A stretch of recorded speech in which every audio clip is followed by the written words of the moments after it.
Can y'all hear me? Yeah, can hear you fine. Okay, Can you good. hear me? Where are How you y'all at, doing? man? I'm over in Ireland actually. Oh I'm up gosh. in yeah, I'm well on the other side. Yeah. You're up late. Um, yeah, it's lucky enough you guys had daylight savings time and we didn't, so it's an hour closer anyway. You Okay. know, it's 11:30 over here. Oh, Tony, I can't hear you actually. Yeah. Whereabouts are you, Matthew? In Tennessee, All right. Whereabouts in? Chattanooga, the bottom right-hand corner. Oh yeah, I've been to Chattanooga. Yeah, I grew up in Atlanta and like Okay, wow. yeah, remember the aquarium. Oh yeah. Yeah. Okay, can you guys hear me now? Yeah, I can hear you there. Yeah. All How right, you doing? cool. Yeah, I was asking what time it is there where you are, Dan. Yeah, it's 11:30. It's going on 11:30 now. It's better than the usual 12, half past midnight, you know? Man, wow. Yeah. Thanks for sticking it out with us. Oh man, it's I'd happily do it if it was well later, I'll tell you. It's Yeah. it's such a unique opportunity to get it over in Ireland, you know? Well, it's even uniquer if you can make it over here and go to the Cowan School when it gets back in session. Oh, I'd love to. It's When all this settles down, you yeah, know. it's Are incredible. you at do you have you've been there regularly then? Well, I've only been one time, and I had John as my instructor, and I tried to record all the stuff that we learned in classes, and only did so good of a job of it, and Mm, he's just a guy that I just am fascinated with the way that he plays music and the way he's, talks about passing it along and mm. difference between emulation and what's the other, like Imitation or yeah. imitation. Yeah. Yeah. Emulation and imitation. Yeah, I read that essay by George Gibson. It was a good one. Yeah, the one on that about kind of the different approaches to learning music and how it's changed. You know. Yeah. Yeah. Did he pass along something like that? No, I found it somewhere online. It's just an essay by George Gibson and one of these banjo newsletters about how he sort of thinks a lot of the variability in the banjo kind of playing the kind of primary tradition, I guess, came from trying to emulate what you heard, and you wouldn't always get it right, and you'd sometimes play it, totally differently or a strange little variant, and that would end up becoming its own style or that kind of thing, you know. Right. Uh, Yeah. As you learn from other people, you learn the way they played it. And yeah. I just got a book of American fiddle tunes today, and I was reading in there about they purposefully didn't put any measures or time signatures in there because it's just too hard for that very reason that, the time signatures in Irish and English music seem to disappear over time, probably for Yeah. that very reason that there were oral and just in person passed down and not by writing. Yeah, definitely. I mean, I think you get it still in folk traditions everywhere. I mean, there's still a folk tradition around here up in Northwest Ireland of like the old style singing, like the sean-nós singing, and that's very much like an oral tradition as well. Like there's no real notes written down or anything like that, you know? Like it's all about passing it on kind of in person usually, if you can. Well, But yeah, I'd love to get to Cowan Creek someday, you know? yeah. Well, I'd love to get to Ireland someday. I've got a lot of family roots in Ireland, and with the Vikings that occasioned Ireland at times.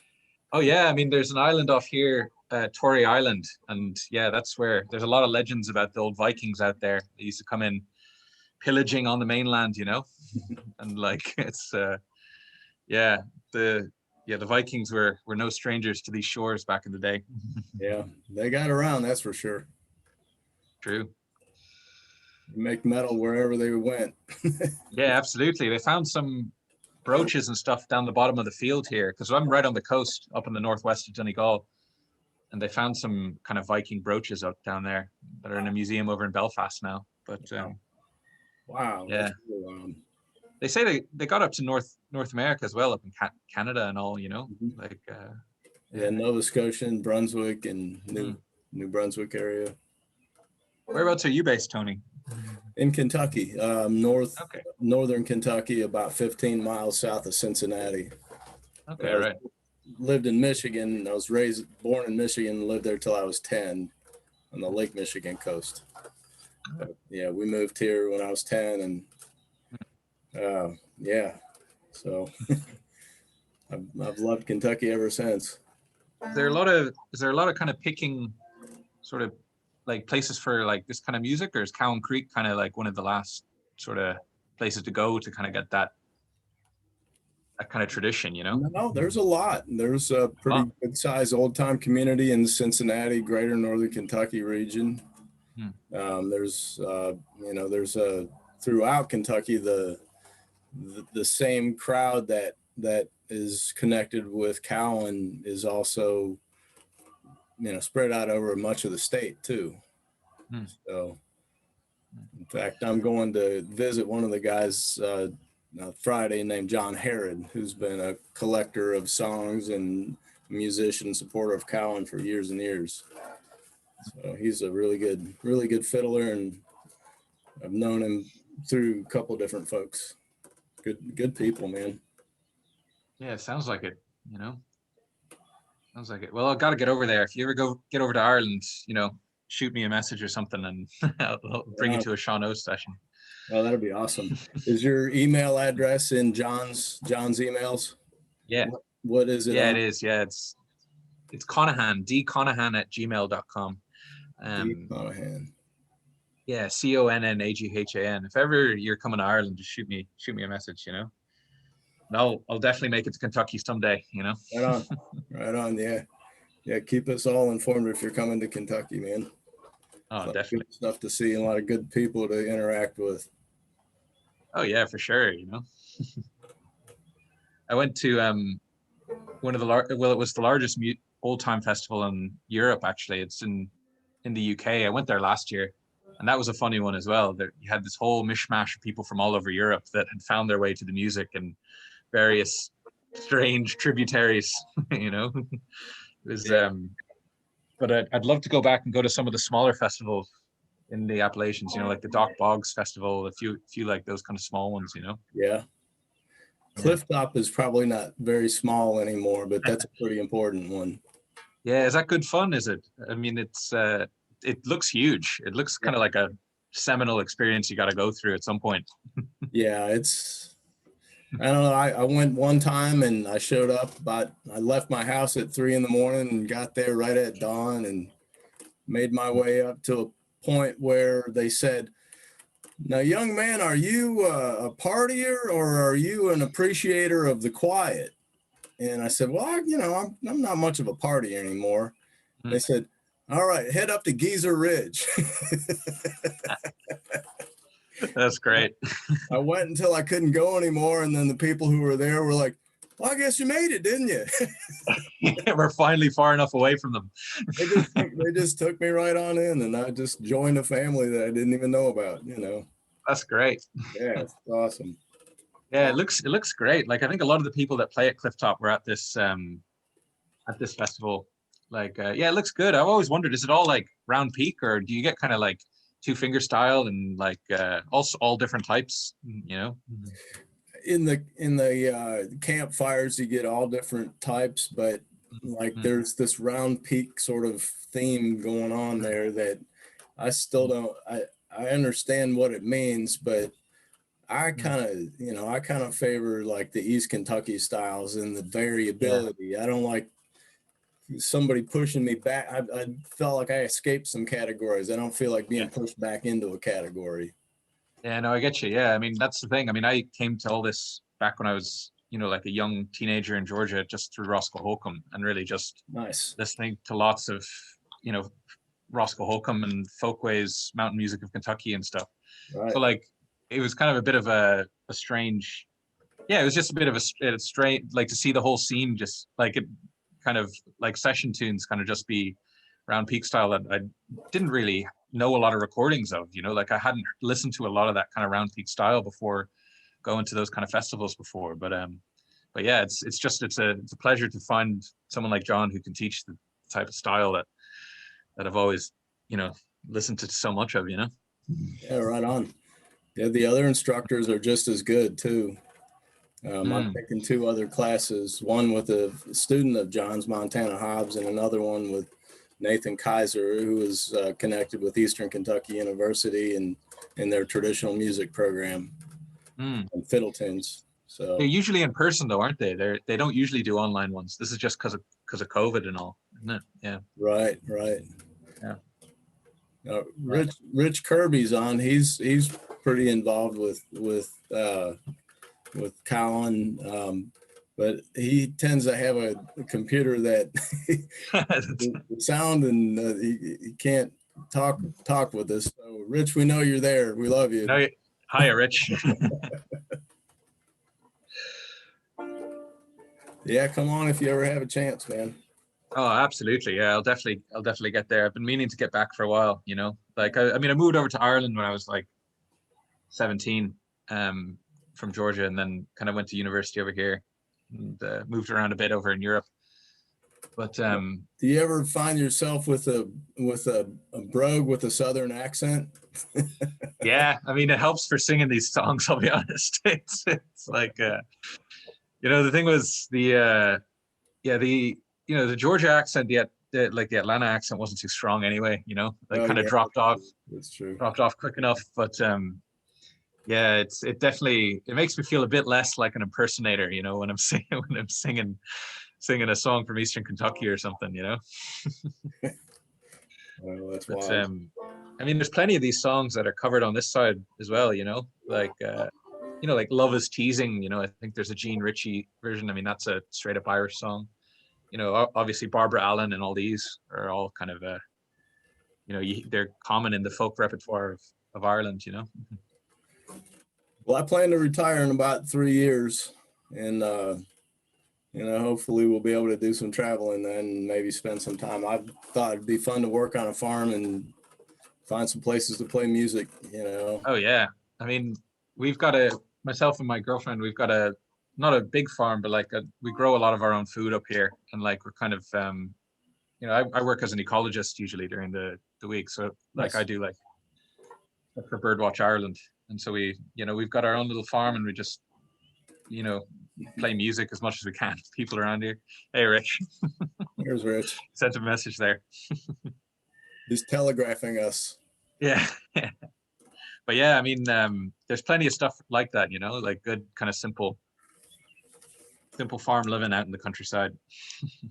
Well, I got a bird story for you. Today, I went out on my front porch, and we have American kestrels, which is a tiny little falcon, and they're roosting in the eave of our house. But there've been 3 of them hanging around, and apparently the 2 males got in a fight, and somehow one of them got a broken wing. So some bird rehab people came and picked it up, but they said it was the kind of break that a bird can't recover from. So they said, we'll try to get it into a research project, but it's pretty cool to have kestrels, living here at our farm. So yeah, that's really cool. Yeah, that's cattle and goats and raise chickens, sometimes turkeys for Thanksgiving and whatnot. Oh, nice. Farmers market stuff. I work for the health department. I've been with the health department for 21 years. That's great. Sounds like you got a good setup. That's pretty cool having kestrels on your land. Yeah. Yeah. We had I remember when I used to work at Birdwatch, back in Dublin.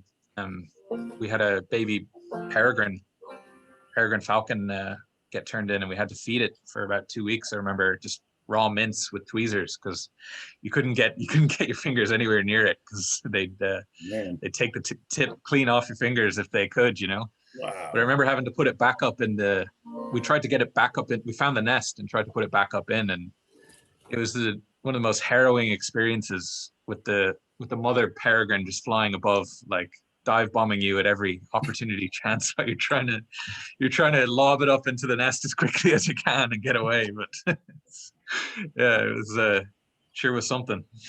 Man, that's great.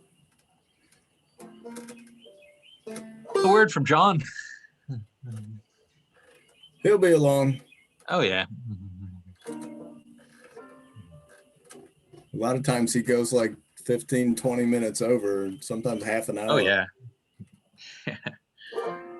Yeah. I'm still way back on these lessons, you know. I'm working my way through the video lessons, like a good few back, but it's so nice to be able to have them like in video, to be able to go back slow, you know. The YouTube ones are especially useful. The Zoom isn't as useful because it's a little harder to navigate. YouTube is more learner friendly. Definitely. So I put together a Google Doc that has all the tunes that we've been learning. Well, I started out doing all the tunes that we've been learning. Haven't been able to keep up with it, but you know, I'd like to get a count at the end. Yeah. There's. I did a little. I was doing some kind of indexing Did you?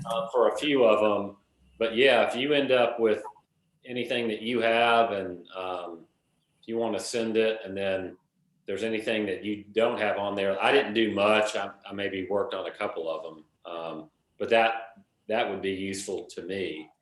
Yeah. Well, I was planning to share it with everybody in some format anyway, so Okay.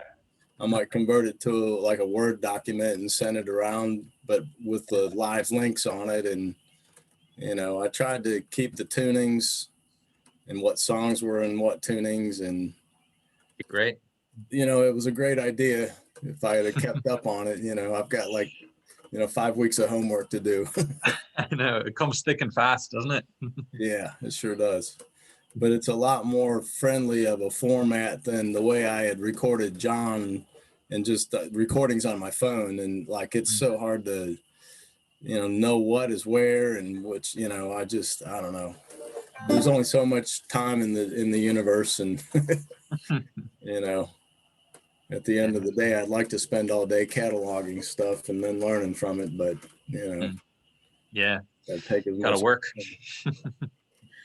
But, I keep taking classes and, this, I mean, I hate to say it, but COVID's been really nice for my banjo playing because that's about all I do is play. And, that's all I've done all year. We haven't gone anywhere and, really haven't done anything. We've had like a 5 kilometer movement limit in Ireland for the last 6 months, so you can't go farther than 5 kilometers from your house, Oh my gosh. Wow. and there's like police everywhere checking to see if you've got like a reason to go or whatever. So yeah, I bought a fretless banjo and just set up in my front yard and pretty much haven't moved for a good long while now. Wow. Yeah, we're not nearly that restrictive. Oh my gosh. Yeah, I know, people are pretty furious over here at this point. They're like, it's pretty, I mean, it's supposed to end in April, like at the beginning of April. And then the vaccines are going pretty well, but, we'll see, But it has been good for the banjo playing, I'll be honest, and the growing, like the gardening and stuff. That's good. Another attribute. Do y'all have a mild climate then? You can grow greens in the wintertime? It ain't too mild, I'll be honest. It's really windy, really wet here, like we get winds of last year we planted our potatoes too early and they literally got blown out of the ground, like the wind was strong enough to lift them out. Just went out and found them all blown all over up against our wind netting. And like but this year we built a small polytunnel, so we're trying a few chili peppers, a few different varieties, some okra, that kind of stuff. But it's optimistic, it's optimistic. A lot of root veg, turnips and carrots and potatoes and that kind of thing, Nice. How about yourself? Yeah, we've got 2 greenhouses actually, but we don't use them as growing spaces over the winter time. We sell vegetable transplants. We grow 2,000-3,000 tomato plants and peppers, root, other vegetables. And who do you supply them to? Just across We sell mostly heirlooms, so we've got a following of people that have been buying from us for 20, 30 years. Wow. Yeah. Yes. That's important work, we're doing a bit of like seed saving. We're part of like a seed savers collective up in the northwest of Ireland that we're all kind of grow like, as you know yourself. You grow like 1 or 2 varieties and then you share all the seeds with everybody else. So we got about 50 people. It goes all the way over into Northern Ireland as well. Like, but yeah, it's good. It's good. Improve resilience. What city are you guys close to? Sorry? What is the biggest city close to you all? Probably be Letterkenny. Calling it's a city pretty it's pretty complimentary. So like the town I'm in is called Falcarra. It's about 600 people or so, 600 to 700 people. And it's Irish speaking here as well. So like it's like one of the areas where people still speak the Irish language like in their day-to-day life. And kind of it's a lot of the traditional kind of elements are still around here. And my father's from the area, and my uncle was the principal in the local school and stuff. But cool. Yeah. Maintain that family connection there. Oh yeah. I mean, we were over in London for myself and my girlfriend were over in London for a few years, and we just came back, and then COVID hit, so it was it's kind of good timing.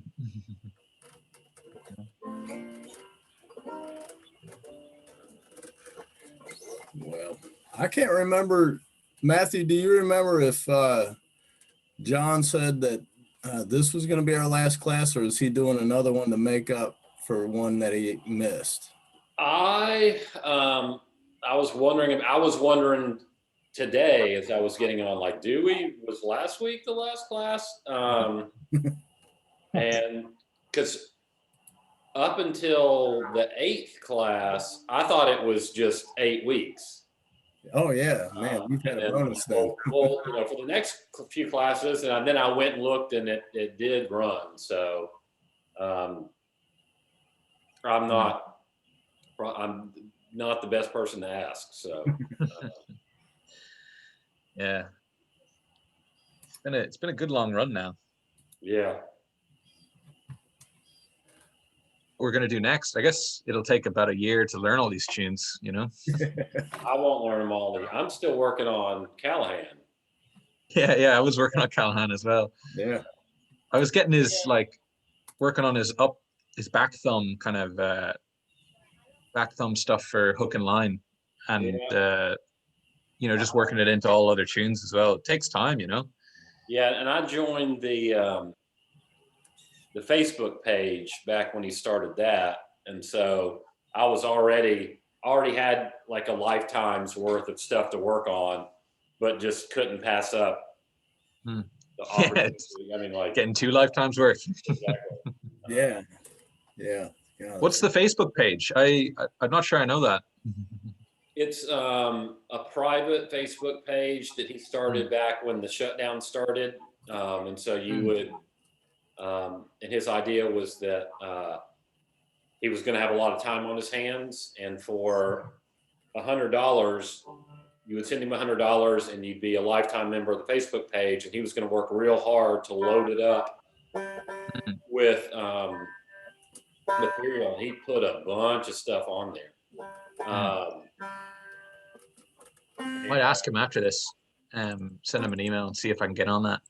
Yeah, I'm sure. Send him $100. It's all there. And there's from what I can tell, there's less crossover than what you would think between what we've done and what's already on there. I kind of expected, he's tried to put as much as he can on there, so which didn't bother me at all, but like most of the stuff even that we've done in the class is not on the Facebook page. That's wild. Yeah. So much content that John is putting out, Yeah. Yeah. I see Rich has said the back thumb is worth the price of admission. Sorry, Matt, go on. I went to Cowan in 2009 and 2011 and took fiddle classes from Bruce Green. And that's where I first met John, and always wanted to get back to Cowan to do a banjo class from him, and planned it one year, and then that year he wasn't the teacher, and then planned it for last year, and then it got, so this has been, for me, a long time. I've been wanting to do this, and it's a long time in the making. Yeah. surpassed my greatest expectations. Oh yeah. Hey, I mean, it's like, all right. Hi, John. John? Sorry. It's just too nice out, and I keep forgetting what time it is. I totally forgot what time it was. How are you guys? Doing great. Doing great. Yeah. Just chatting. Yeah, it's weird to start class with it fully light outside. Yeah, I get in the middle of stuff, and I'm like, oh yeah, I got time, and then I decided to go check on the time, and I didn't have time. Sorry.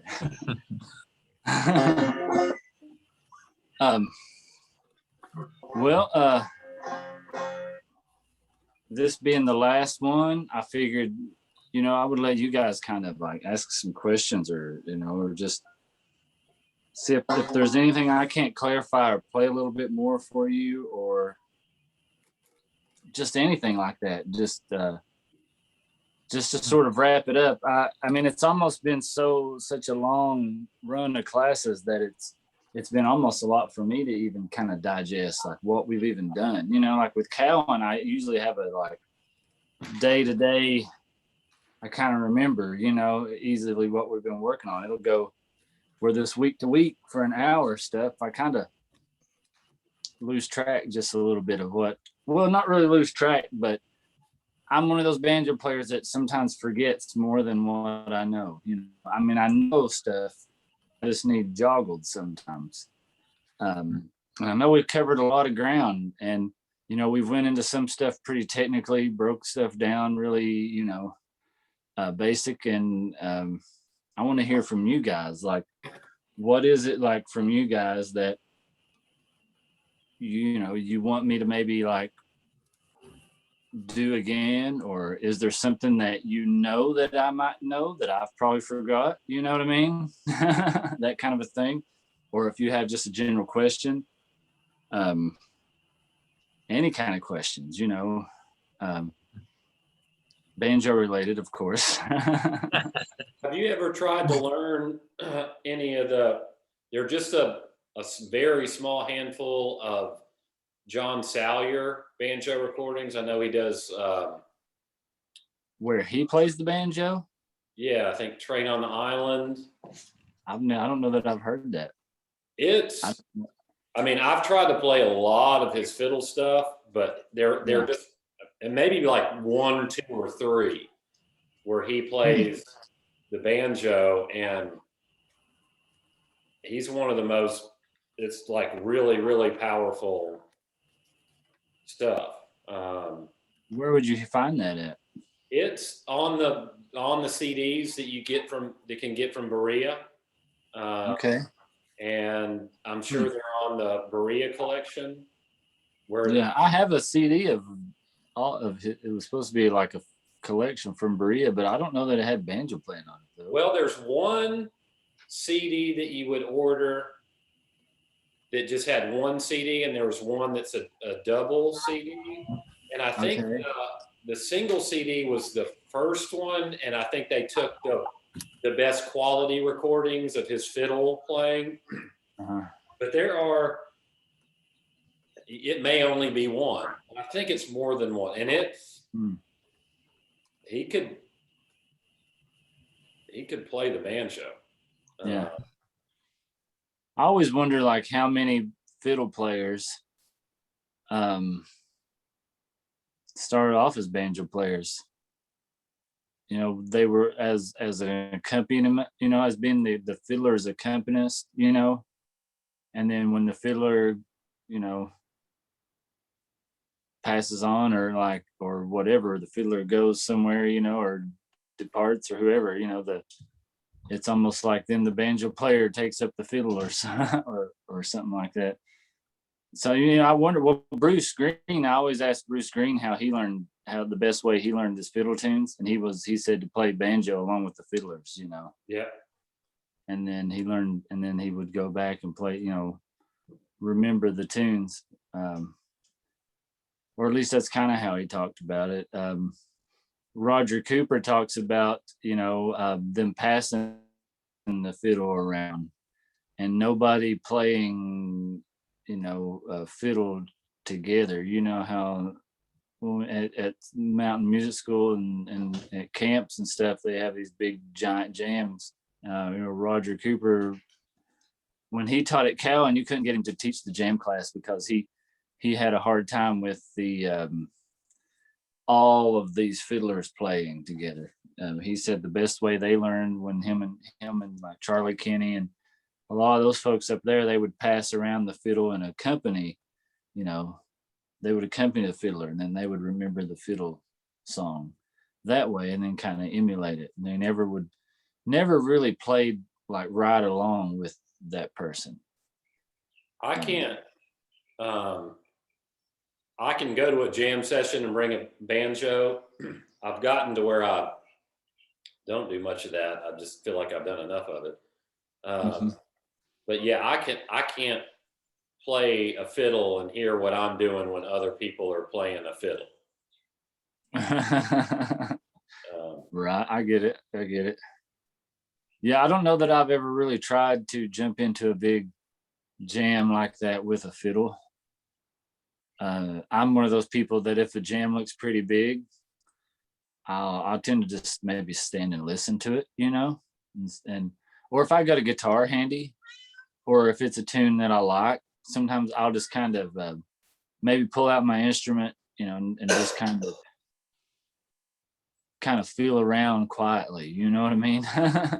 While they're playing, not get too loud, just kind of try to hear the song and just see if I can't just figure out a basic idea of where the tune comes from.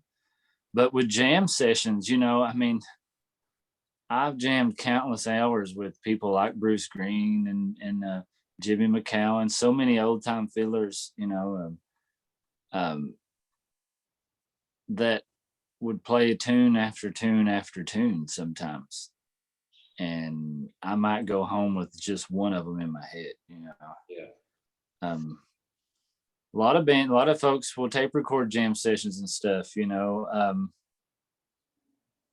I've also been in situations where people were offended by that.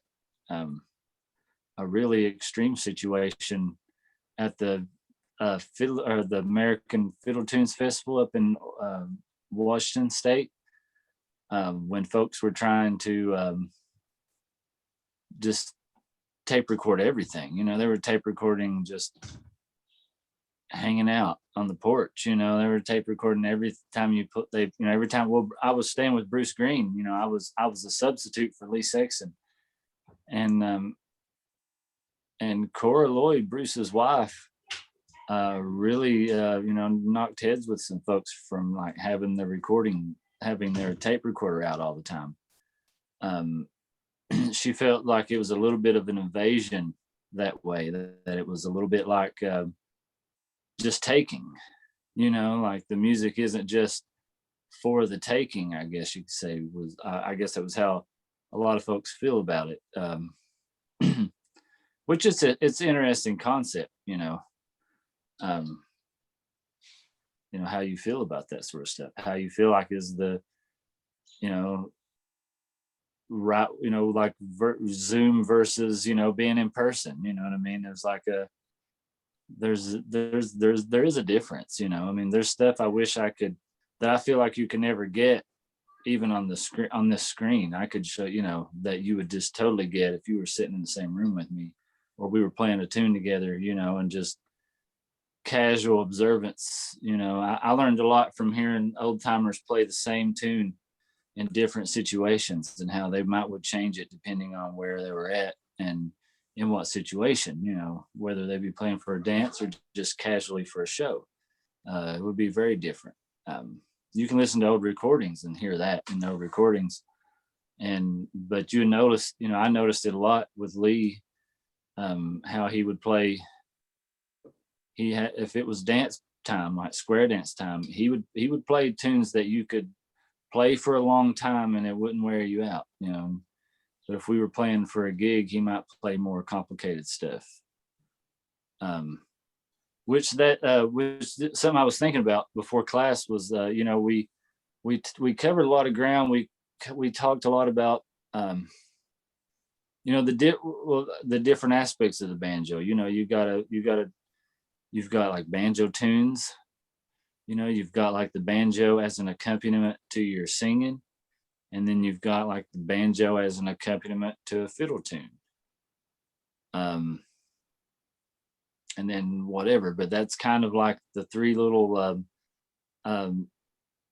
sort of different approaches to playing the banjo. And if anybody's got any questions or concern regarding any of that sort of stuff, you know, I tend to get to overlook either one or the other. Sometimes I overlook a lot of the tunes, maybe the fiddle tunes. I think Rich Kirby, he pointed out, he used the word tune head. You know, there's folks that just can remember every single little tune and whatever. And I can remember tunes, but I forget them too.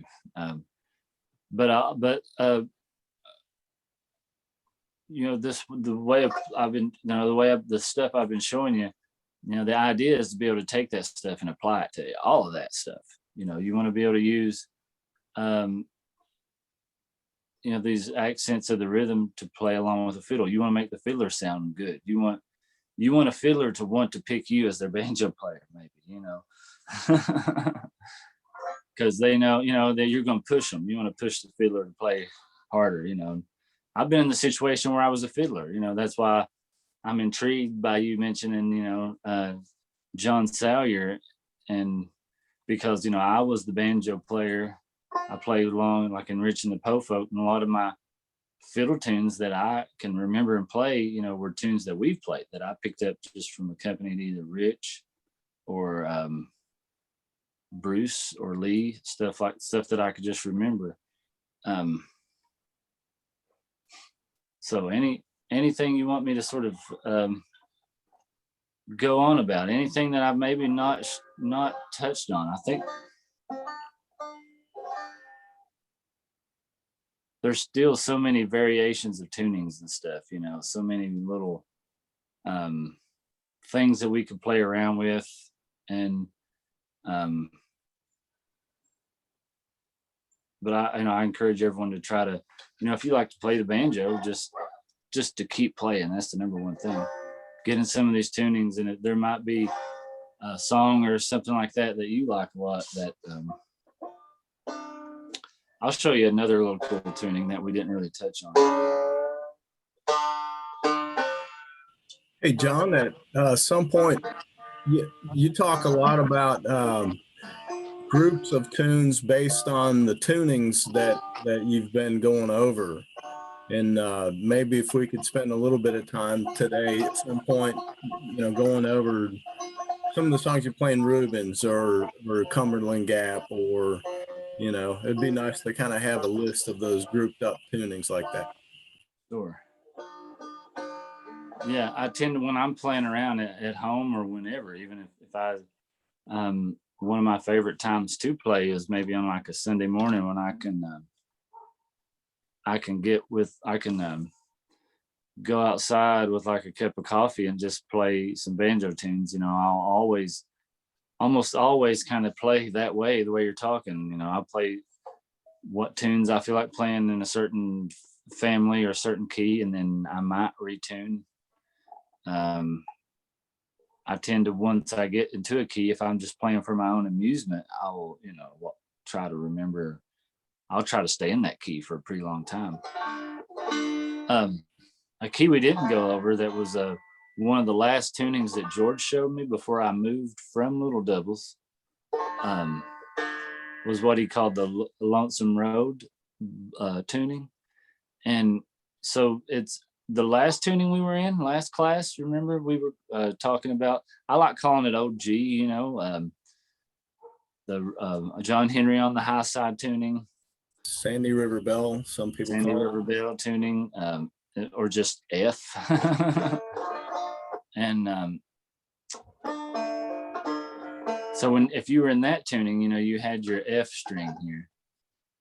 But if you were headed back maybe towards D or G from there, there's a tuning that's almost just like the Rubens train tuning, only instead of your F sharps, you just use straight Fs. So you go F, D, F, A, D.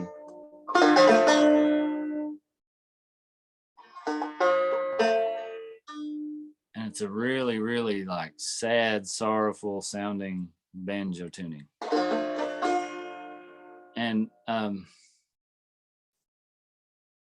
we talk a lot about, you know, singing with the banjo. I feel like for me, that's kind of where what I do the most of, maybe play banjo tunes and sing banjo song or sing songs, adapt. I do a lot of adapting the banjo to songs that I heard sang.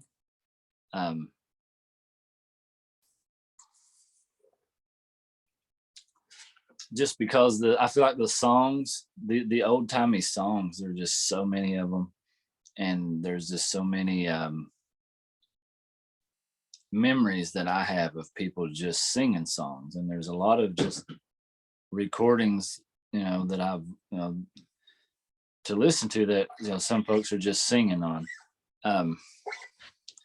and sometimes I adapt, you know, these songs to sing some of those old regular Baptist tunes that I got from my papa, and then sometimes I adapt them again to sing like a song that maybe I had in my head, but there was no reference to banjo tuning, you know. But you know, you have this sorrowful sounding song in your head, and then George shows me this tuning one day, and not only did it sound good for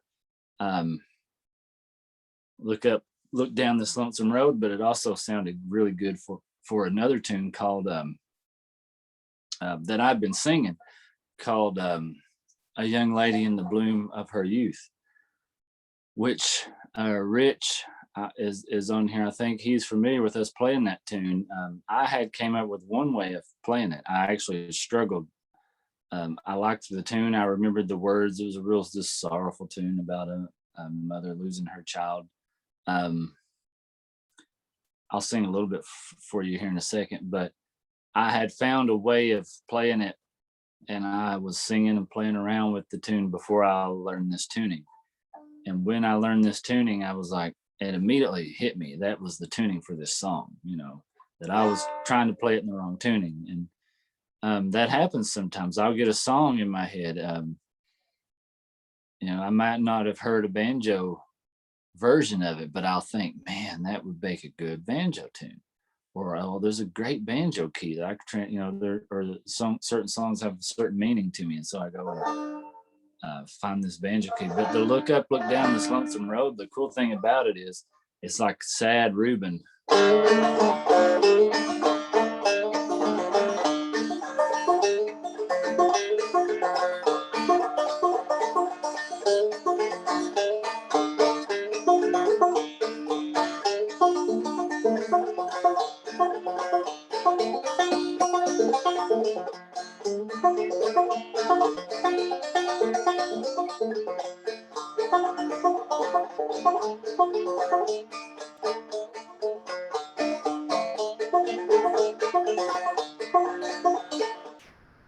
So it's like a Reuben. So everything, a lot of this happens on the 3rd fret. Most of everything in this whole key happens on the 3rd fret. Maybe a little slide to the 4th.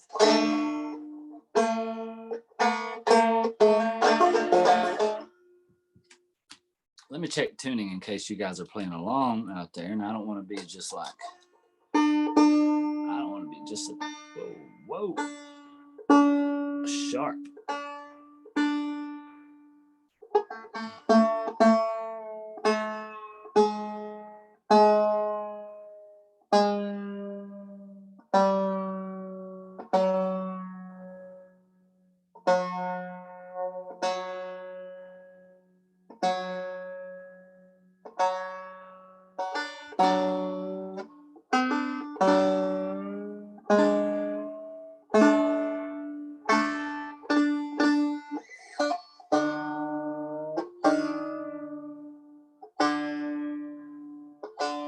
It's like I have to start with the tuner, but tuners and old banjos, I swear.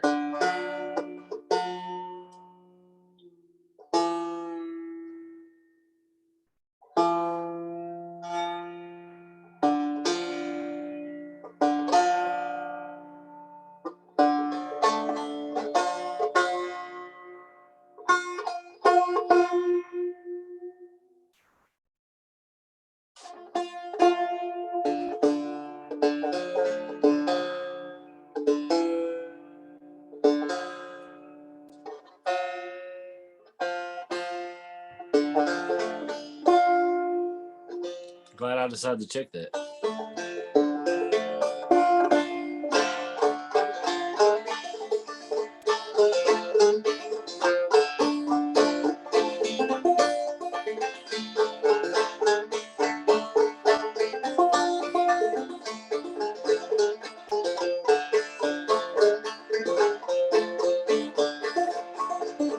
So that's let's see.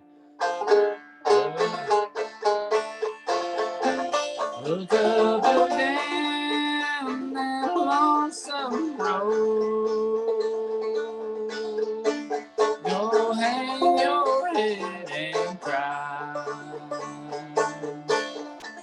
The very best of friends must part. Then why not you and I?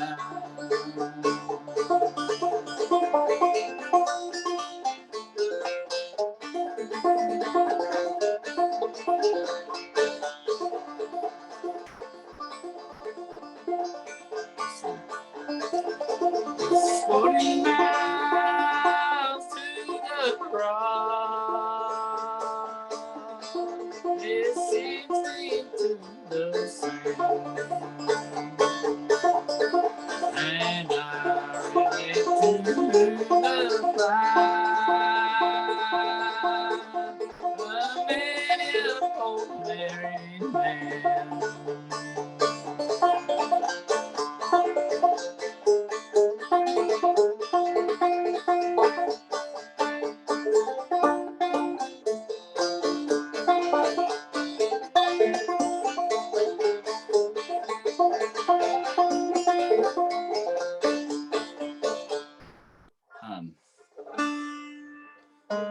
Again, that's one where you want to get the song in your head. And a lot of people sing these songs with different little variations.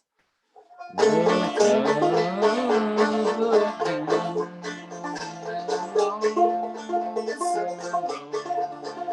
oh, hang your head and cry.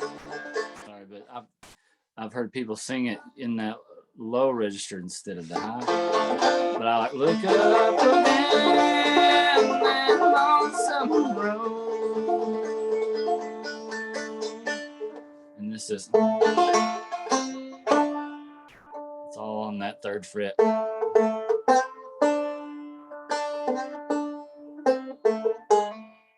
That's my favorite one, that little, that 3 to the 4 slide.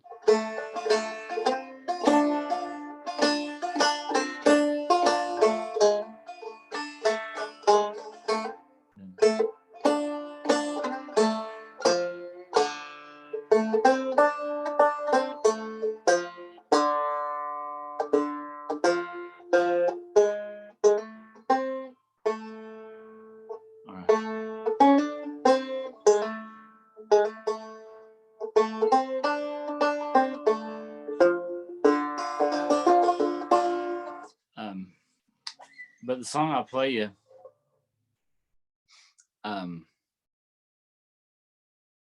Young Lady in the Bloom of Her Youth, I only play a few verses. Somebody said, one day at work, somebody said, John, what's the saddest tune you know? I said, okay, and I started to play it. And I think when I sing the whole song, it's like 9 minutes long or something like that. It's not even got that many verses. It's just how you sing it, you know. It's like the old regular Baptist style, you know. This is how you sing it. If I can, let me think of how it goes.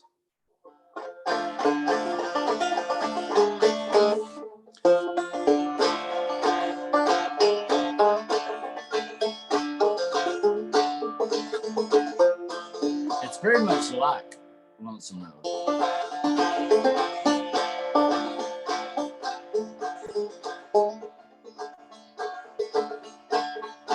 I have to start singing it to get it.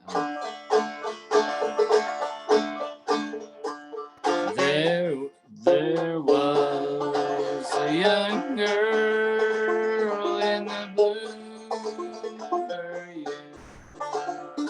Her age was about 16. Was called by death and forced to go from all her friends. She sings from all her friends. She sings from all her friends. She sings. She was called by death and forced to go from all her friends. She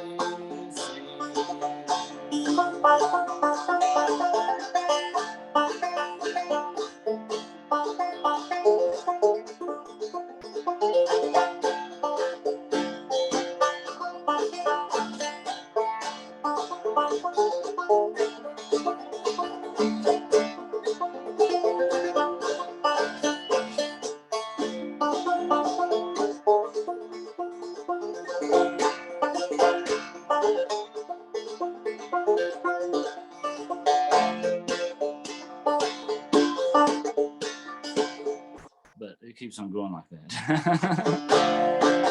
Her friends and relatives were standing there.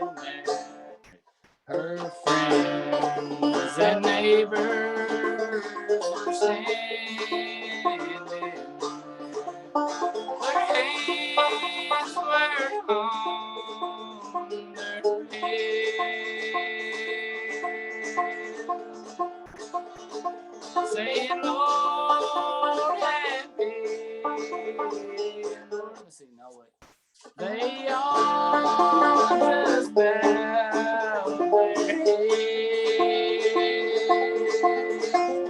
saying, Lord, have pity, Lord, forgive. Sorry, I'm getting the words wrong. Let's see. They all just bowed their heads. They heard her mother's pitiful groan, that her poor child was dead. That her poor child was dead. That her poor child was dead. Saying, Lord, I did.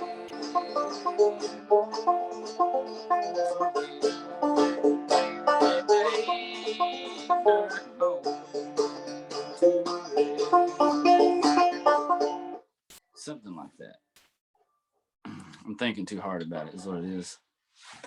I get thinking too hard about this whole situation, to be honest, and I get distracted in my brain. John, how hard is it to find the lyrics to those songs? Very hard. I do a lot of sitting, listening, and trying to write stuff down, you know. I've got one actually right here. Hold on. I had a couple to do Banjo Bill's, in order to figure out Banjo Bill's, his version of what I guess is Morphine, or I Love My Sweet Baby. I had to really listen and write down over and over again, play back, listen, try to think about what he said, sometimes I would have some kind of what I would write down what it sounds like they're saying. And then I would take it to somebody like Kelly or even my mom or somebody that, you know what I mean? Somebody that maybe a little older than me or just somebody just to get another set of ears and be like, what am I hearing? You know, there's one I'm trying to get for George. He and I, it's a tune called John Banks and Chigger Bill. And, you know, they were moonshiners. And I've just got all these dots. I got the tune. Some say I won't, some say I will. Something, John Banks and Chigger Bill. You know, it's this tape, you know, it's on a tape that he made. And about 4 or 5 one evening, the boys started up the hill. Something, started back down. And that's kind of where it's tough. Even like making a digital copy of something where you can kind of listen to it over and over again. It's like, I'm not sure what he's even saying, what he's playing. Now that tune that I was just playing, that's a Couch Family song. I've probably even changed the tune. I've been singing around, messing around with that song so long that I changed the tune, which I'm okay with that. You know, Lee told me that it was cool to do that. He said, if you don't like it, change it, you know, and if, you know, and I agree with that. I think that's probably why there's so many different versions of things, you know.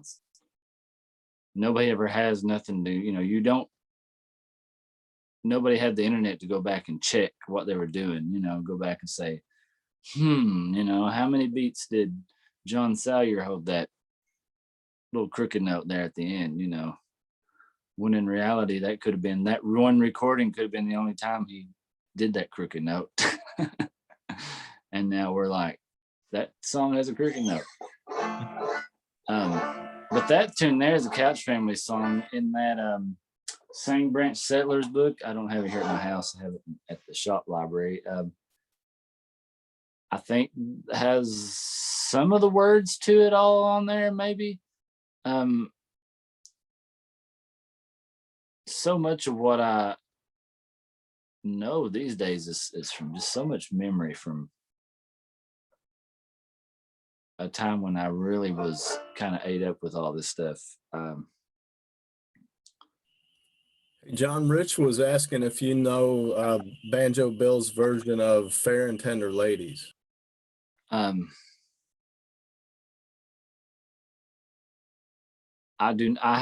know what he's talking about. Yeah, but I don't know that I could play it, that I could teach it, you know.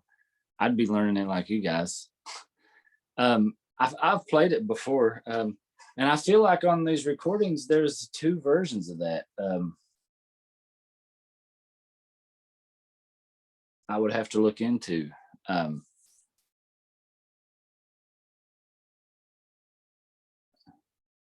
He has a very different version of it, Banjo Bill does, that I like a whole lot. Yeah, but no, I haven't learned. I'm sitting here thinking of it. There's another tune that Banjo Bill played that I think he played in that old G tuning, called The Bad Saloon. It's about 2 guys getting into a quarrel, and one guy shot, killed, and the other one's laying dead in the saloon, and that was the last place he wanted to be found dead. You know what I mean? Like, it would be a total dishonor to his family, I guess, and stuff, if they find him, if he dies in a bar. And I don't know if Banjo Bill wrote the song about it or not. It's called The Bad Saloon. That's one of my other ones that I've set and tried to figure out just by listening. You know, I don't know that there's any wrote down words, or sometimes I get into this stuff and then somebody will say, oh yeah, that's such and such tune. Like, I thought Grandpa Hudson had a tune called Whitesburg Girl. And and I thought it said there was, I got it wrote down here. I wrote Whitesburg Girl, and I listened to the song, and this tells you, like, I'm no folklorist, you know. Yeah, the Couch Family music is in the Digital Library of Appalachia. And it's so interesting to hear how they would do songs sometimes. It's good to get that book, Same Branch Settlers, and then go see if you can't find some of that stuff on the so like I wrote down the words. There was a wealthy merchant lived near Whitesburg town, had an only daughter, and her I did love well. And you go down through there, and and it's basically, I just thought it was just like it just seemed like another take on a tune like Knoxville Girl. You know what I mean? Like where they're walking down a path and he decides to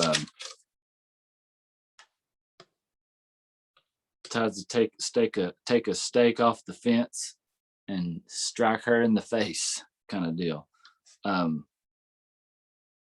When they were supposed to be talking about the wedding day. And the reason I say this shows you how I'm not a folklorist. I said, George, I'm trying to figure out the rest of the words because I get so far and then I lose it. I can't figure out what is going on, except for I got up here. There's like one of those warnings where like, come all you young maidens, and warning, take by me, don't ever trust your first true love, whoever he may be. And George was like, oh, that's Wexford Girl. That's Wexford Gal, which is a way old, popular, is it Irish maybe tune, Wexford Girl? But it is the tune from which Knoxville Girl came from. These songs, this tune about coming back home to their mother and having been guilty of murder and being interrogated. But yeah, to me, I was like, George, I like that Whitesburg gal. I have to relearn how to play it too. It's played in like Rubens D, I think.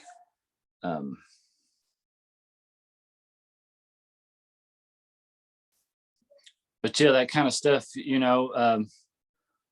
where I'm not a folklorist, it's interesting. I'll come across those, I'll be trying to figure out a tune, and then somebody will say, oh, well, that's an old,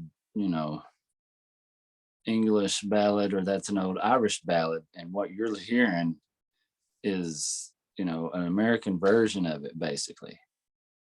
Well, it's like the Railroad Boy. That's the most popular version of it I can think of. When, Buell Kazee was talking about, reminiscing about when he did those recordings for Alan Lomax, how they wanted him to sing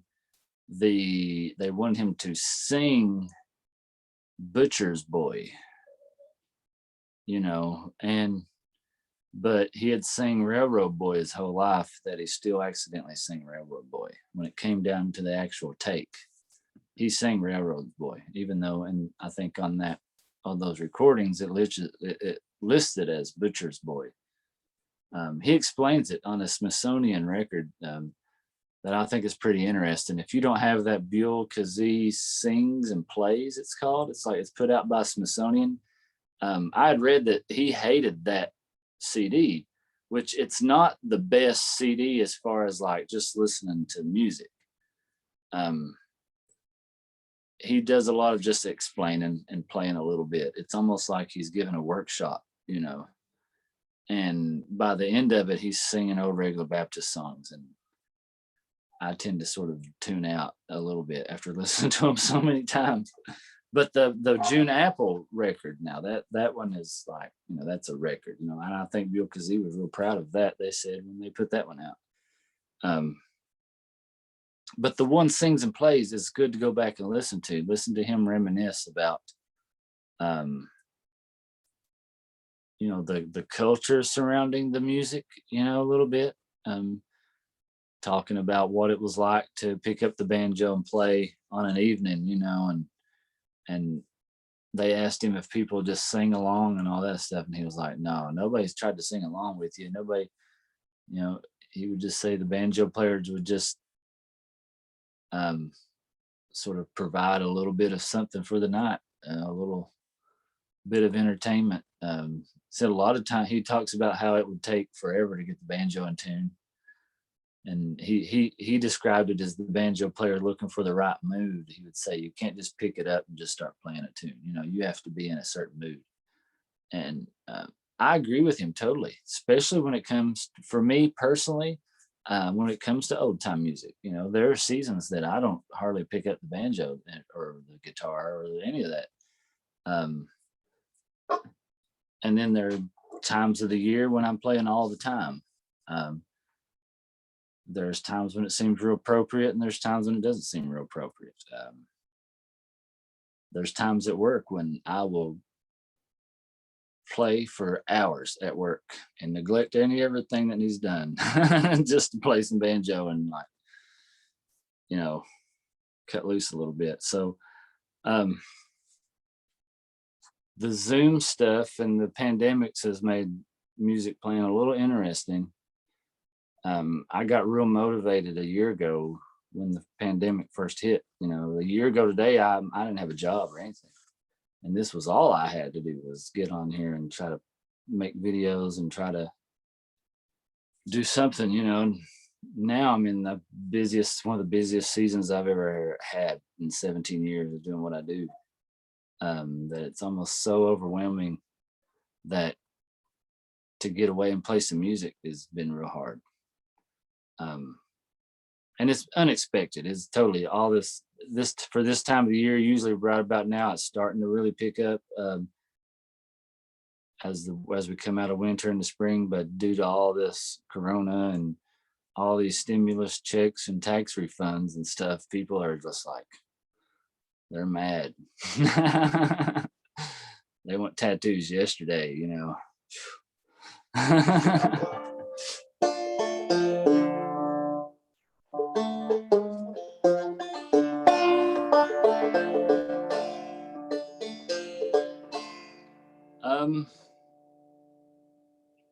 Questions, guys. I mean, Yeah.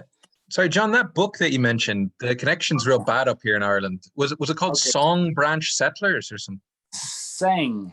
Okay. S-A-N-G, sang, Right. referring to like ginseng. You know, the short for ginseng. People Okay. say sang. They go, when you go ginsenging around here, you go singing. Oh, nice. So like, you know, you're going singing. It's about time for that sort of stuff. Or it's about mushroom hunting time. I know that. Yeah. I've got a good amount growing in the front room over there. Oh yeah. Morels. We've got king oysters and yellow oysters and a few others, you know. Oh, yeah. This is the time of the year everybody around here goes morel hunt, landfish, dry landfish, we call them. I don't know if you've ever heard dry that. limfish, you said? Yeah. Never heard that. Never heard that. No. Damn, I get it away. I could have been like, yeah. Next, if you ever came over, that's one of the things. When I asked somebody if they had any dry landfish, and they're wild morel mushrooms. Well, you can grow them. You know, it takes several years for you to get anything, I think. But people love it's kind of like if you're from around here, you know, and you're a mountain person, it's like you know, you come home with a bunch of those morels. I mean, you really did something. It's a sense of pride, you know what I mean? Yeah. And people will sell them for a lot too, because everybody wants to eat them. Yeah, everybody wants to eat them. I never get to eat them. It's been years. You know, I'll see people start posting online, you know, about all these morels that they found. I get jealous, but really, I probably I'm just sounds wild. Busy with other stuff. I don't get to take time to really just go into the mountains for the sake of hunting stuff like that, you know. Go foraging. About ramp time too, isn't it? What's that? About ramp time? Ramp time, yeah. You know, I tattooed some ramps on somebody not long ago, and I couldn't find a ramp. If you, for some reason, I don't remember ever going hunting for ramps. It's a ramp. It's like a a little wild onion, onion. really, really strong wild onion. Yeah, they're everywhere around here, though. And They grow in if you eat them, especially eat them raw, you like people will get out of your way as you come down the sidewalk or whatever, because your body just exudes this. Exudes aroma, does it? Yeah. They'll grow in their yard a lot. I guess that's ramps. They just, Maybe that's what we call ramsons over here. Yeah, it's the same kind of thing, like wild. yeah, I just guess wild onions, you know, like green onions. it's wild garlic over here. That sounds awesome. Well, so anything you guys want me to explain on the banjo? I'm sorry that if it's I'm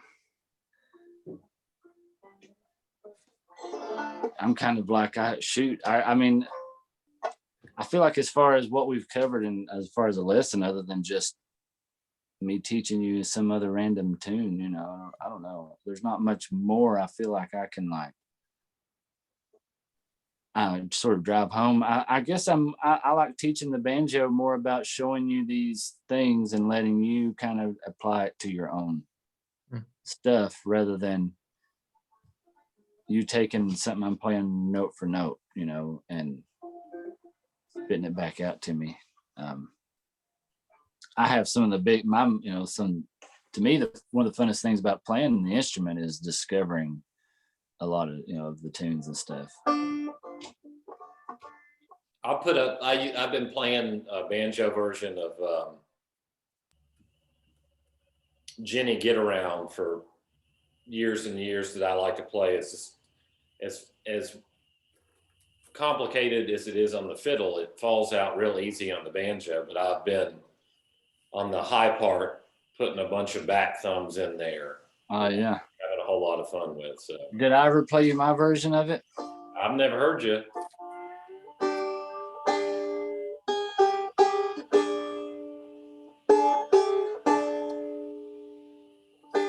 Which one are you going to for that one, John? I played in G. I think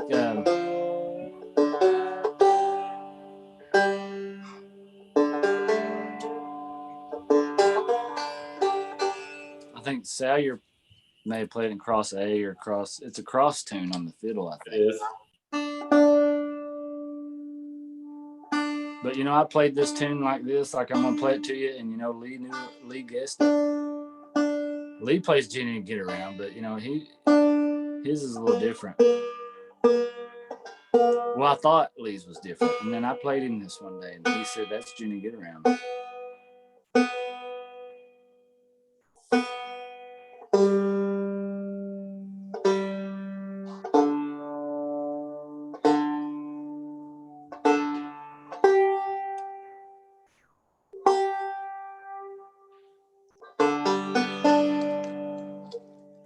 Yeah, so I have a 2-finger version of it. I heard a girl play that tune in a fiddle contest one time, and that tune just sort of stuck with me. The way that Salyer played it.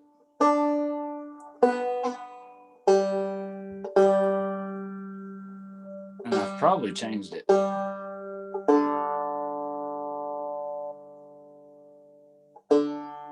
But if I'm playing like by myself, like just a banjo set, I always like to play this as one of my first little just 2-finger tunes.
Does that sound like Jenny get around? That's it. It's really fun to play that way I'm gonna have to learn it like that now.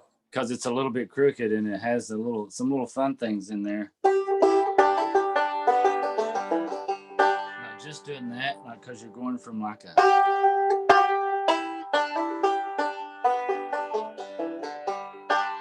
you're kind of crossing over from that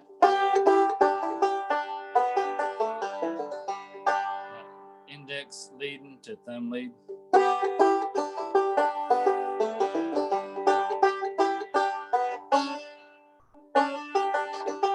This part here is the weirdest part.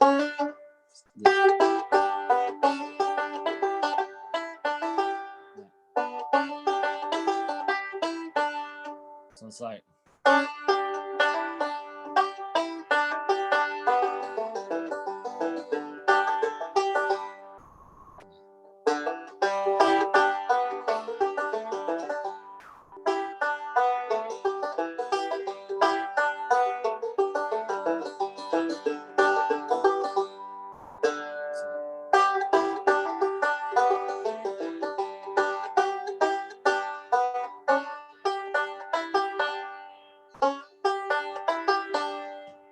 I'm holding this finger down.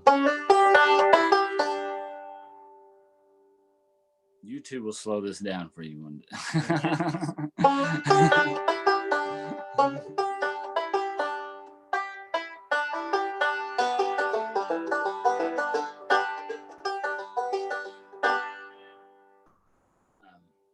Such a fun, relaxing tune to play.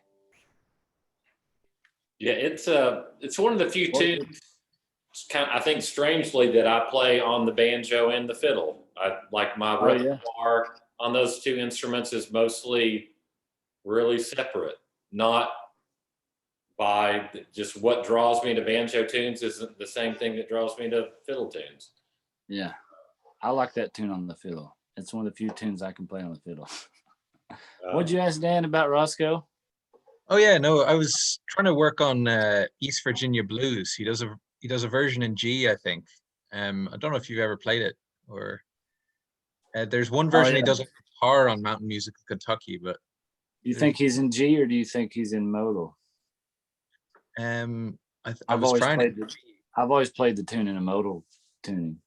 Yeah, but I mean, I don't know if I play like Roscoe's though. I just kind of got my own way to play it. You can. Yeah. Well, you remind me of something though that I meant to say too, like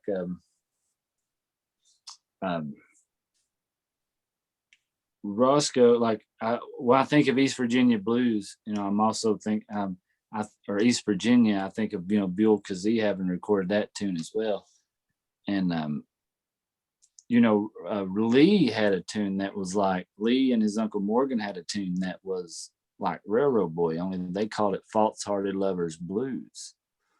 And it was about the same song. East Virginia. Oops, wait, wrong string.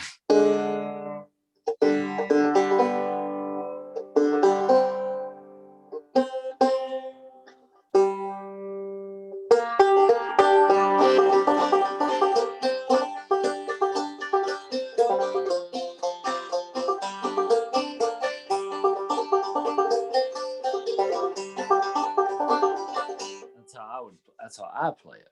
I just tune to modal. I'm born and raised in old East Virginia, home North Carolina. There I met a fair lady. What's her name? I do not know. Her hair was of a dark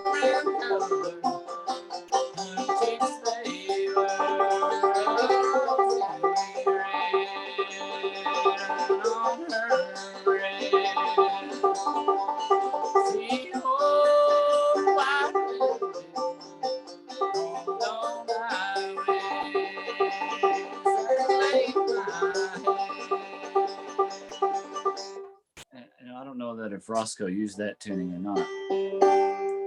But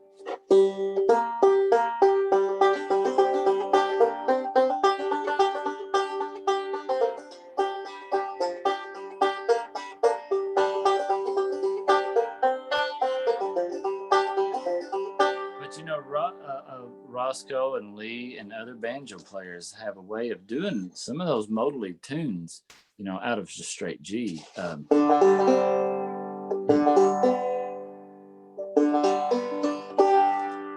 One in particular that I like to play that's related to I call it related to Roscoe. One that Dewey Shepherd composed himself called Jack Monroe, the Outlaw. Did we play that one? Did I do that one, Annie? My name is Jack Monroe. I am a guilty man. I shot and killed 10 people in a foreign distant land. He claims he wrote it, and he says this tune went on to be worldwide famous. It's just a version of Charles Guiteau or no? what's that? It's a version of a. Oh no, just the sorry, it's the connection. It's got the words for I'll play it for you here. This is, you know, Jack Monroe.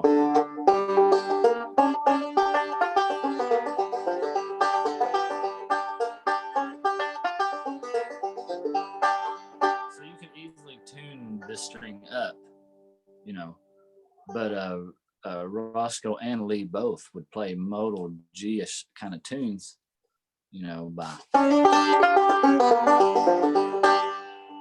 name is Jack Monroe. I am a guilty man. I shot and killed 10 people in a foreign distant land. If they ever catch me, my sins will be to hang. For I am an outlaw. I belong to the outlaw gang.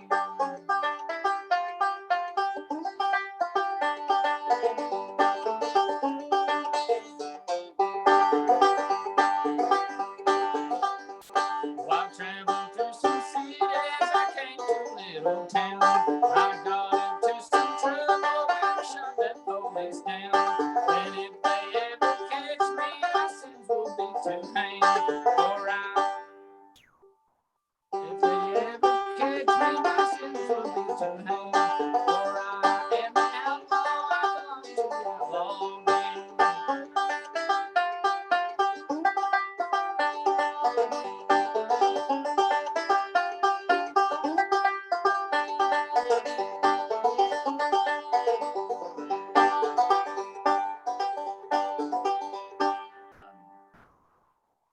How's the rest of that go? I actually missed some of it up. I had a loving sweetheart, she died when she was young. That's when I started rambling, carrying 2 big guns.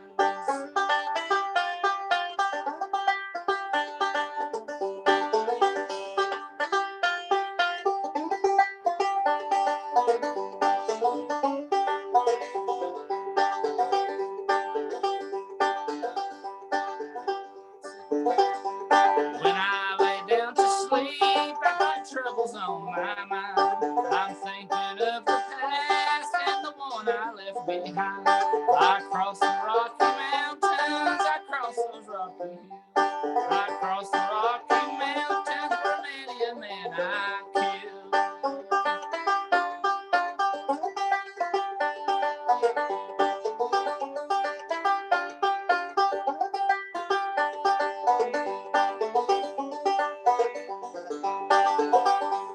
I come into this country, the Indian and the wild. Excuse me. I'll never forget my old home place and mother's sweetest smile. Yeah, there's a few more words. I just have to remember them. My old home place and mother's sweetest smile.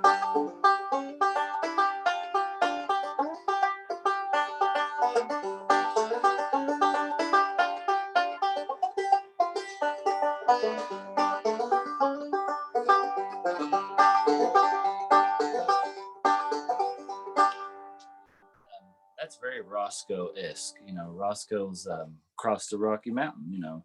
borrowed from that. What's the other tune? That's also the Roving Cowboy. No, not Roving Cow. Yeah, that's like Roving Cowboys, something like that. You can also play that tune, same tune. Well, before I change any tuning, there's a lot of tunes that Roscoe, that Poison in a Glass of Wine, you know, you heard that one? That we both drink poison in a glass of wine, you know, that Stanley Brothers did. Roscoe did a version of it. It's on one of those recordings. There's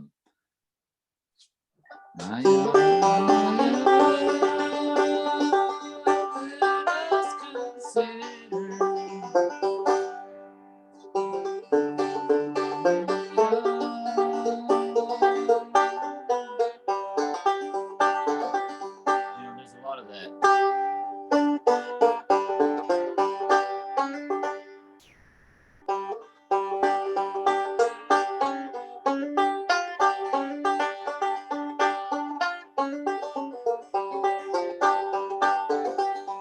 Comes Motel, you know that one? Yeah. There's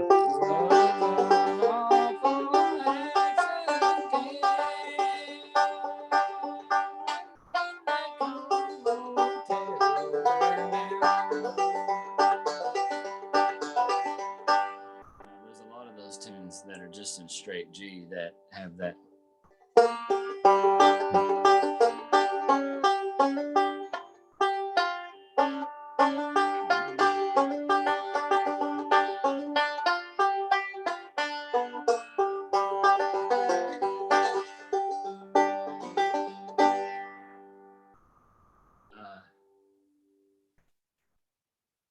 But yeah, there's a lot of tunes in that little family that you can play with. Going back to that Roving Cowboys real quick.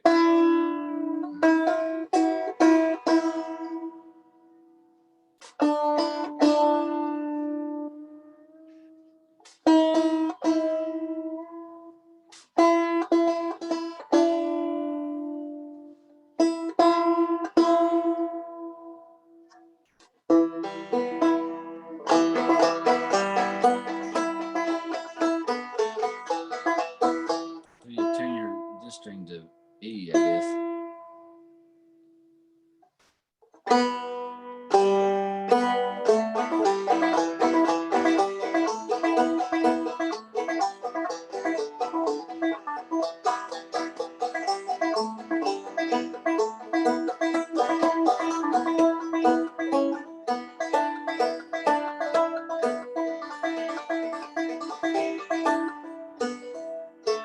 It's been a minute.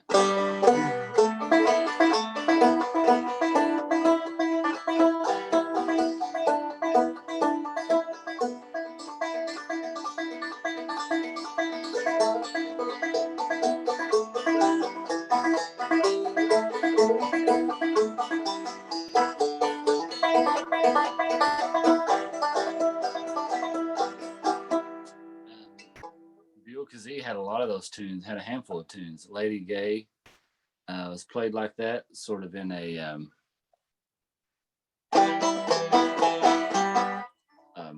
E minor position, you know, it's tunes out of E minor. I can't think of the one we used to do. Loving Nancy. Dot Boggs Loving Nancy. Have you heard that? I think he does it out of that.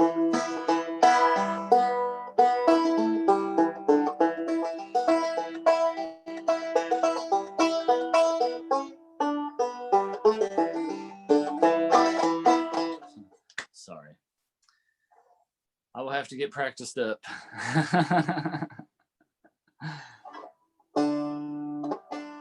But yeah, I hadn't thought of that tuning this whole time.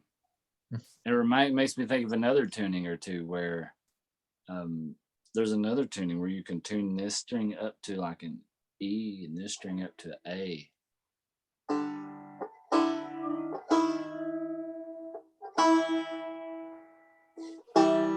What was that last tuning that you did? It was just straight G tune, but the little string was turned down to E. Yeah. And then you play out of the E minor position.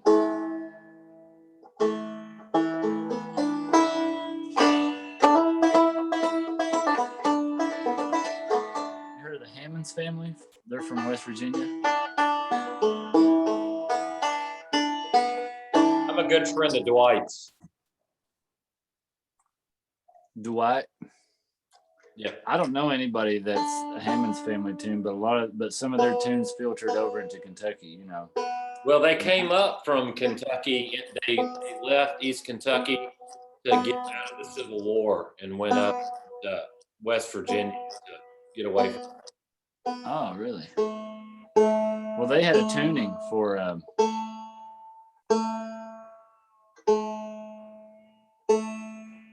the little fella that runs around Matt Kimmon all the time. Mo, y'all ever met him?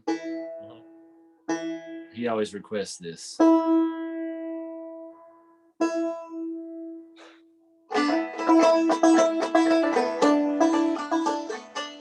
But I don't play it like the Hammonds family. It was just I got the tuning, and that they did this song in the tuning.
That's one of my favorite ways to play that tune, actually.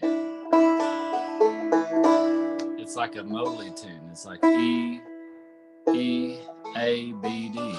And that's the only tune that I can play out of that. I don't know any other tunes. Anytime I try to play another tune, I just keep playing that tune on accident. It's just like, to me, that's the Sugar Baby tuning. Red Rockin' Chair tuning, whatever you want to call it.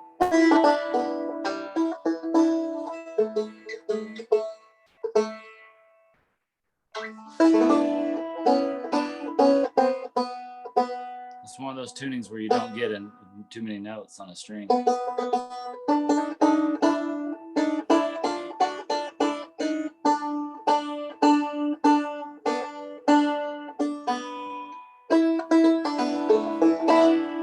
was the name of that one, that tuning? I call it the Sugar Baby tuning, or the Hammonds family Sugar Baby tuning, or Red Rockin' Chair. I can't. It's been so long since I actually learned that if I hear anybody ever play that, I'm gonna accuse them of getting it from me. I've never heard a version. I just, how I got onto that was there used to be a guy I was pretty good friends with years ago. his name was John Bullard, and he had an elderly father that he would come up from Florida with, and they would come up for the seed time on the Cumberland, and he just knew a million tunes on the banjo.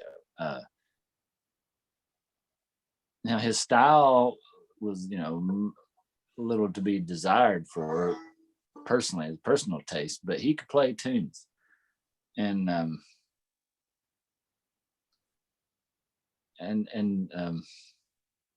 what, I forget what I was getting at about him. We were sitting around and he said, and that tune came up, the Sugar Baby Red Rocking Chair. And he mentioned to me that he had heard the Hammonds family, somebody in the Hammonds family had tuned their banjo to this tuning, play that song. And I was like, well, that sounds pretty cool. And I feel like at some point in time, I just tuned the banjo to that and tried to play it. And obviously I'd never heard the Hammonds family play it. But I liked, I like how Morgan sang it. And so I just came up with that. And I don't know, and it's the perfect tuning for, for throwing in a lot of your little like. A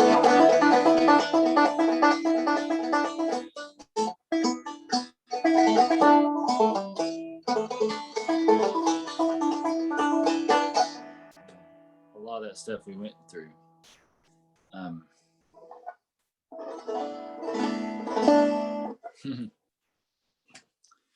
All right, well, do you guys have any other little questions? Yeah, we did want to get into what the Lonesome John Facebook page. I know that Dan was interested in it, and I believe that Steve, Big Steve, Big Steve Graw was interested in it too. Steve from Missouri, Steve? Kansas. Kansas, Steve, yeah, with the country store. I did a tattoo on him. Nice. Yeah, that's right. Well, last year when I need to really get on there. That's last year I started it. It's all it is a Facebook group. And it is during the pandemonium or during our shutdowns when I couldn't go to work, I charged people $100 to join, and they would PayPal me the money, and then you would have to friend request me on Facebook, because the way Facebook works, I have to be your friend on there in order to invite you. Currently I'm maxed out on Facebook friends. So anybody that friend requests me, Congratulations. I don't know if it's congratulations or not, because it means I constantly have to go through there and cut stuff out, like go through and maintenance it. You know what I mean? We hired a shop manager. I hired. So any appointments to be made with me through the shop now, you have to go through the actual shop instead of me, because I just can't. My Facebook is maxed out. There's so many messages in there of people wanting tattoos and friend requests that I can't accept, and messages I really can't get to. So that would be the only technical downside of getting people into the banjo group, is I think you have to be my friend in order for me to invite you. And I'm gonna have to delete some folks in order to invite you. But a lot of folks are on there, they're only friends with me because they needed something at one point in time, and you know what I mean? And I could delete them and they never know it. Well, I'd appreciate if you did. Yeah. And well, I also have even debated the fee of it still. I mean, I guess I still need to charge anybody who joins it the same fee, but yeah. A year ago I was really active. It was the only thing I had to do, so I was really active on there. Being able to engage in conversations. Now I can't even hardly really log on. You know what I mean? Like, because once I log on, I get bombarded with business type stuff that it's kind of hard to it's kind of hard to get on there and, because the business part is always waiting, you know what I mean? Yeah. And if I get on there and with banjos and stuff and not answer the business side of things, I feel like I've neglected something, but I'm working on that. With my shop manager, I'm hoping to finally be able to separate it a little bit so that, I can use that Facebook account more like to be, for than just like, it's like, it's totally not, you know what I mean? Like I'm having to send messages to people, just message the shop, and like I said, the friend requests are crazy to the point where I'll if Dan, if you want on there, if just send me a friend request, it'll be there. All right. And I'll look for you, or send me a message. Also, if you send me an email and remind me, I'll go through and I'll find somebody to delete. Well, thank you, John. I really appreciate that. I'll use that place well. I promise. Yeah. Well, right now, what it is, it's so it's arranged.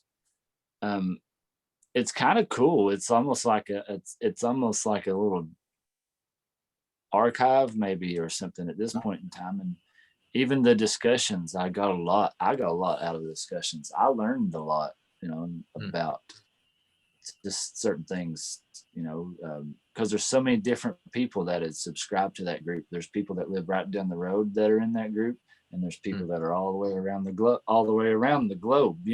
down the road around the globe. And what was one of the interesting things was when a few weeks ago somebody posted a video of Rudell Thomas that I thought only existed on a disc that me and George had. And there it was on the internet, and I was like a little bit shocked, and me being kind of, I don't know, I'm a little protective of this music, and I didn't realize that one of the guys in the group was related to him, and was like, whoa, we've been looking for that. We heard there was a video of him, and here it is. And I was thinking, I never would have even known that one of the guys in my banjo group was related to Rudell Thomas, until that video showed, and so, just interesting, I've learned a lot about, because I encourage folks to play and share the playing on there, because in this sort of thing, I don't know, I can't hear what you're doing, you know what I mean? Yeah. Well, maybe that's a challenge for us who want to get on there and see what you can come up with from the class. Yeah, well, it's cool to go, because I can go back on there. Like if you want to post your video of you playing, I can get on there and everybody gets on there and listens to it. I've made sure to make it so that we don't bash people for their playing. You know what I mean? We can, discuss, the playing, and I'm personally the kind of person that's like, if you're playing music and you're having fun, you got a smile on your face, and it makes you feel good, rock and roll, do it. You know what I mean? If it makes the kids happy, there's the one fella on there that he's got the little baby, and he's posting pictures of him. He's posting video of him playing for his baby, and that's real cool. You know what I mean? That's cool to see. I like to see that. And I can go listen to it and hear, and it's just amazing to hear how so many different people interpret what they've learned in there. And there's an archive too of just lessons, like video breakdowns, where I tried to take like 5 to 10 minutes to take a certain song, break it down. I've even got some beginner tunes, like basic beginner tunes. So yeah, I mean, you basically got a little course on there. Yeah, that sounds great.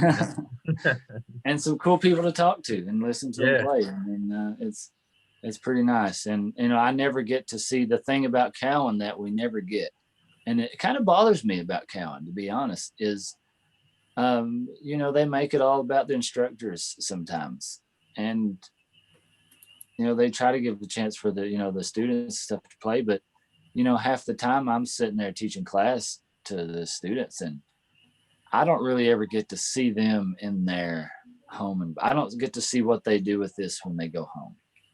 You know what I mean? When they're at Cowan, they're it's Cowan. We're all like on vacation. You know what I mean? I'm having vacation in my own backyard during Cowan week. It's like a paid vacation. I don't really have to worry too much about the shop. There's people from all over the world in town. We're playing music, and yeah, I wish it could happen. Yeah, it sounds great. and still like this, but Yeah, it's definitely a good community, man. I really like the Lonesome John site. I haven't never put anything on it yet, but I'd like to. But is it all right for me to- you should. Is it all right for me to invite Steve Graw?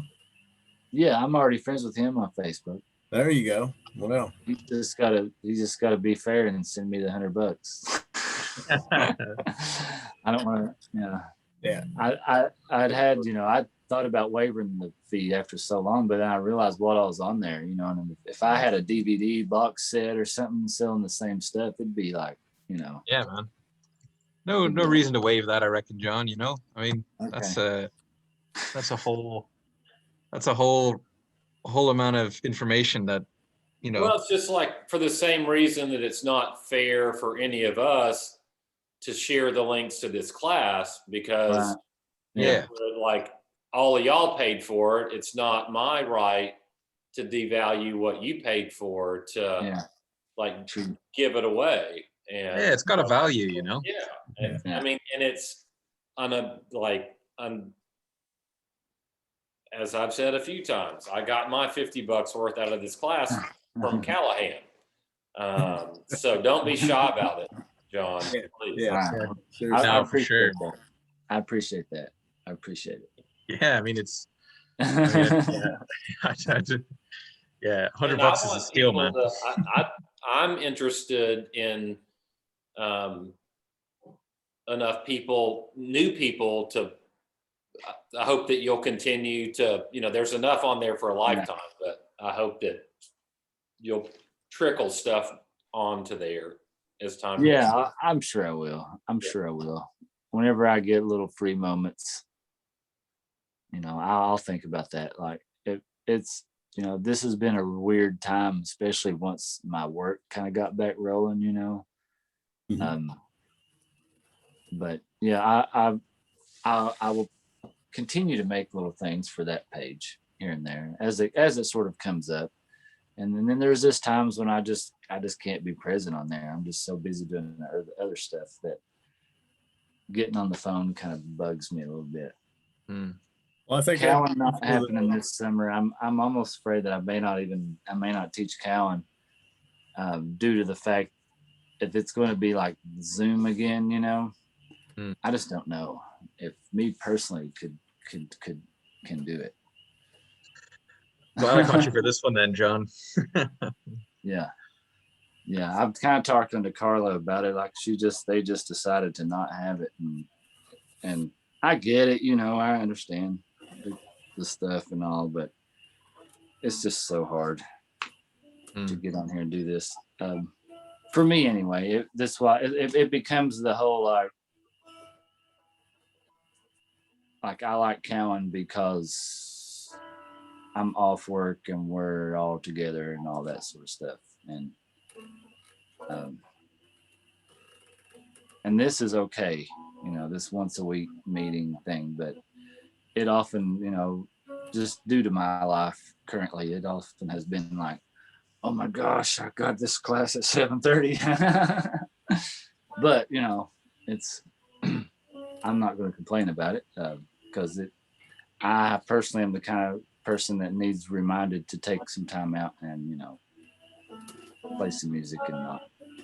Yeah, it would have been easier for me if I was in your time zone, John. I think I'll have to make it to. Yeah, what time are you looking at right now? It's 17 past 1 in the morning over here now. Man. Okay. Yeah, Right. on Thursdays I just start work a little late. That's how it's been going. You know. All right. Well, I'm gonna get off here, you guys. I appreciate it. Feel free to send me any messages and Yeah. All right. I've added you there, John, on Facebook, and if you take it in your heart to kick someone else off, I'll appreciate it. Anyway, thanks so much for the last while. I really appreciate it. You know. Thanks for everything. Thank you guys. Great. Yeah, cheers. All the best.